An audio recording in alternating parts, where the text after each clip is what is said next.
Deus é pessoal. Mesmo que você ache que Ele está ocupado demais para se importar com você, saiba que Ele é o Deus que vê, ouve e sabe. Os filhos de Israel clamaram por um libertador e Deus os atendeu. Estamos começando uma jornada com o povo escolhido para apresentar Deus ao mundo da época. E será uma jornada incrível. Fica com a gente! Eu sou o Matheus Diniz. E eu sou Neila Oliveira. E você está no canal LAMED, onde você estuda a Bíblia de um jeito diferenciado. E essa semana alcançamos mais uma marca muito legal, muito interessante. Nós passamos de 6 mil inscritos. Passou até bem mais do que a gente esperava no momento. Mas nós queremos agradecer principalmente a Deus por nos abençoar nesse ministério. Sabemos que está abençoando várias pessoas. E se você é uma dessas pessoas que já está inscrito, não se esqueça de enviar esse vídeo para um amigo que talvez não conheça ainda. Deixe também o seu like, o seu comentário. E caso você esteja assistindo esse vídeo e não faça parte aqui do canal, inscreva-se e participe com a gente. E agora sim, vamos para o vídeo.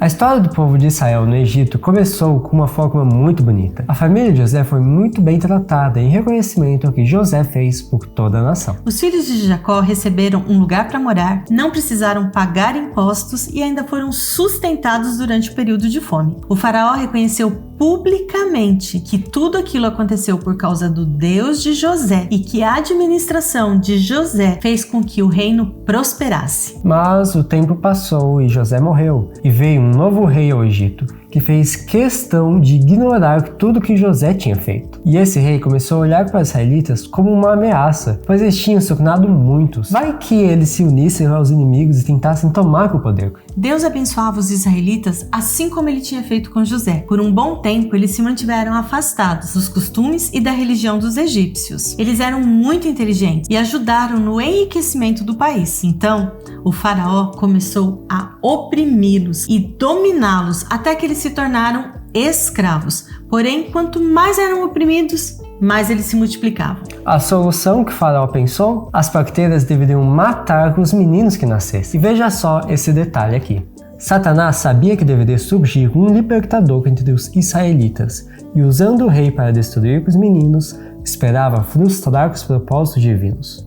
No entanto, as mulheres temiam ao Senhor e decidiram não obedecer a essa ordem cruel. Frustrado com o fracasso de seu plano, o faraó então deu ordem aos egípcios para que jogassem no rio Nilo todos os meninos recém-nascidos. Foi nessa circunstância que nasceu na família de Amrão e Joquebede, que eram descendentes ali da tribo de Levi, um menino, o terceiro filho da família. Os pais eram tementes a Deus e eles sabiam que ele levantaria um libertador. E se fosse aquele menino, eles não deixariam que ele fosse sacrificado. E por 3 meses eles conseguiram esconder a criança. Mas chegou a hora deles pensarem em outro plano. Joquebede então preparou um cestinho de junco e o vedou com piche e betume para não entrar água. Então ela pegou aquele cestinho e colocou dentro dele o seu precioso bebê e o levou às margens do rio Nilo. A irmã mais velha ficou ali, vigiando. Parece uma ideia louca, mas eu acho que Deus inspirou Joquebede a ter essa ideia por causa do que aconteceu na sequência, que foi algo surpreendente. Veja só. Estavam ali também outros vigias. A mãe confiou seu filho aos cuidados de Deus e anjos invisíveis cuidavam do bebê enquanto dormia. Os anjos levaram a filha do faraó até aquele local. O pequeno cesto despertou a curiosidade e, ao olhar para aquele lindo bebê que começou a chorar, seu coração ficou cheio de compaixão. Seus sentimentos de simpatia se estenderam à mãe desconhecida, que tentou por esse meio salvar a vida de seu precioso filhinho. Ela decidiu que o menino deveria ser salvo. Ela o adotaria como seu. Ao perceber que a situação, Miriam, a irmã do bebê, logo ofereceu ajuda. E assim, aquele bebê, que recebeu o nome de Moisés, que significa retirado das águas, foi levado para ser cuidado e educado pela sua própria mãe. Não sabemos se a filha do faraó estipulou um tempo para que Joquebede cuidasse daquela criança. O que nós sabemos é que Joquebede não perdeu um segundo sequer para ensinar Moisés sobre o Deus vivo, o único que poderia ouvi-lo e ajudá-lo em qualquer dificuldade. A educação mais importante de Moisés, ele recebeu da sua mãe. Aos 12 anos, Moisés foi levado para o palácio do faraó.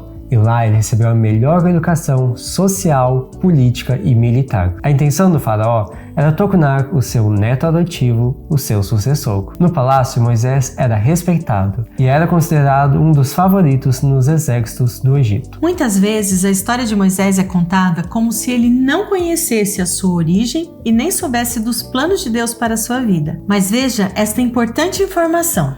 Os anciãos de Israel foram instruídos por anjos de que o tempo para a sua libertação estava próximo e que Moisés era o homem que Deus usaria para realizar essa obra. Os anjos instruíram Moisés também, revelando-lhe que Jeová o havia escolhido para quebrar o cativeiro de seu povo.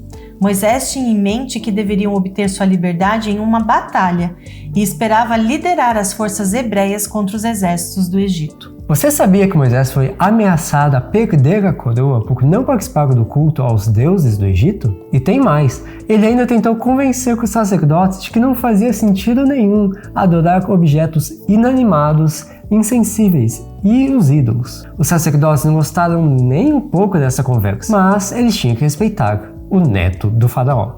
Até os 40 anos, Moisés permaneceu no palácio, mas ele sempre ia visitar os seus irmãos no cativeiro e ele fazia questão de lembrá-los e confirmar com a certeza de que Deus ainda iria libertá-los. Foi numa dessas ocasiões que Moisés viu um egípcio maltratando um israelita e ele não pensou duas vezes. Ele partiu para cima do egípcio e o matou. E então ele escondeu o corpo na areia. Mas acontece que aquela história não ficou apenas entre Moisés e o israelita. No dia seguinte, Moisés viu dois hebreus brigando e chamou a atenção deles. E o que ele ouviu? Quem colocou você como juiz entre nós? Você vai fazer o quê? Vai me matar que nem matou aquele egípcio? A história correu e logo chegou aos ouvidos do faraó. E você pode imaginar, aquele ato era muito significativo. Com certeza, Moisés estava pensando em reunir seu povo, liderar um exército, derrubar o governo e tomar o trono.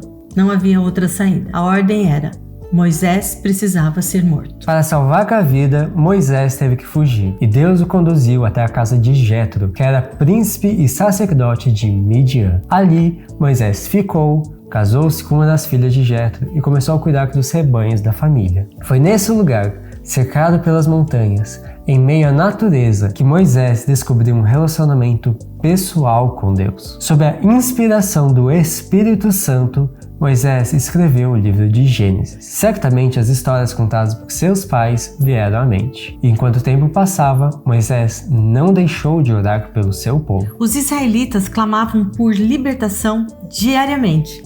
E Deus os ouviu. E esse tempo chegou.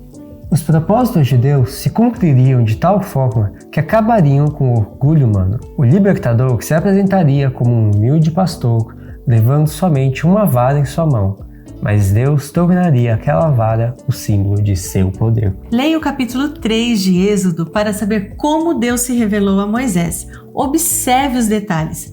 Depois de ter passado 40 anos longe do Egito, agora Moisés estava pronto para ser usado por Deus, quando ele menos se sentiu capaz. Depois que aceitou a tarefa, Moisés se dedicou a ela de todo o coração, depositando total confiança no Senhor. Deus abençoou sua obediência imediata e ele se tornou eloquente, cheio de esperança, autoconfiante e devidamente preparado para a maior obra já confiada a um ser humano. Uau! A aventura está apenas começando. Vamos juntos agora nessa jornada, nessa viagem de volta ao Egito, experimentando os milagres que Deus realizou para mostrar o seu poder e para libertar o povo escolhido. A história de Moisés nos ensina que as nossas habilidades só têm valor de verdade quando dependemos primeiramente de Deus. Ele teve que desaprender para então aprender de novo, mas deu tudo certo. Veja só o que diz a lição de hoje. A pessoa adquirirá força e eficiência ao aceitar as responsabilidades que Deus coloca sobre ela.